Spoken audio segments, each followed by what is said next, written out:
ሃይማኖት ውስጥ ያላችሁ በብዙ ጭንቅ ውስጥ ያላችሁ ምን ያሳርፈኛል ወዴት ልሂድ ያላችሁ መስሪያ ቤት ላይ መንገድ ላይ በብዙ ጤና ቀውስ ውስጥ ያላችሁ ሰዎች ኑ ወደ ጌታ ኑ የኢየሱስን አዳኝነት በልባችሁ እመኑ።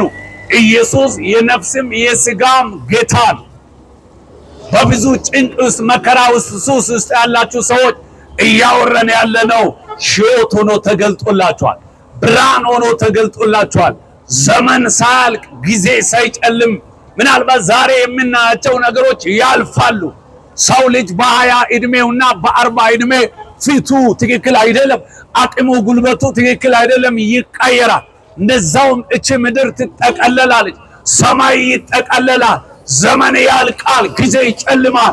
ከመጨለሙ በፊት ኢየሱስ ክርስቶስ ለፍርድ ወደዚህ ዓለም ወደዚህ ምድር ከመመለሱ በፊት በብዙ ጭንቅ ውስጥ ያላችሁ ኑ ወደ ጌታ ኑ፣ ንስሐ ግቡ፣ ኑ ከአብ ጋር ታረቁ፣ ኑ በልጁ በኢየሱስ ክርስቶስ አምናችሁ ዳኑ። ኑ በተለያየ ሱስ ውስጥ ተስፋ መቁረጥ ውስጥ ሞትን እየተጠባበቃችሁ ያላችሁ ሰዎች ኑ ወደ ጌታ ኑ፣ እንጸልይላችኋል። የታመማችሁ ሰዎች ኑ፣ ፈውስ ነው። የተጨናነቃችሁ ሰዎች ኑ፣ ኢየሱስ እረፍት ነው። በብዙ ጭንቅ ውስጥ ያላችሁ ሰዎች ኑ ወደ ጌታ ኑ። እኛም ነፃ የወጣነው በልጁ በኢየሱስ ክርስቶስ ነው። ሱስ ውስጥ ነበርን፣ ነፃ ወጥተናል። አመፃ ውስጥ ነበርን፣ ነፃ ወጥተናል። በጨለማ ውስጥ እየተረማመስን ነበርን፣ ነፃ ወጥተናል።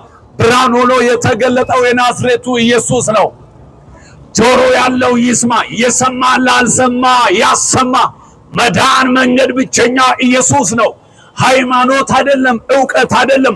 መዳን የሚቻለው በልጁ በኢየሱስ ክርስቶስ። ስለዚህ መዳን ወደምንችልበት ወደ ልጁ ኢየሱስ ክርስቶስ ብርሃን ወደ ሆነው ነው እንጸልይላችኋለን። ሰላም ሰላም። ይህንን ድምፅ የምትሰሙ ሁላችሁ ኢየሱስ ክርስቶስ ትናንትናም ዛሬ እስከ ዘላለም ሕያው ነው። ያለ ኢየሱስ መዳን አንችልም። የሰላም ኑሮ መኖር የምንችለው ኢየሱስን በተቀበልን ጊዜ ነው። በስጋም በመንፈስም እረፍት የምናገኘው በክርስቶስ ኢየሱስ ስናምን ብቻ ነው። ኢየሱስን ያመኑ ሰዎች በስጋም እረፍት አላቸው። ውስጣቸው ውጫቸው ሰላም ነው። የሚበሉት ሰላም ነው። አመኑን ጠፋው ወየው አይሉ ሲመሽ አያፈሩም። በነገር ሁሉ የሚያጠርቅ ኢየሱስ አለ። ስለዚህ ከኢየሱስ ጋር የመታረቅ መንገድ ነው የምናወራችሁ።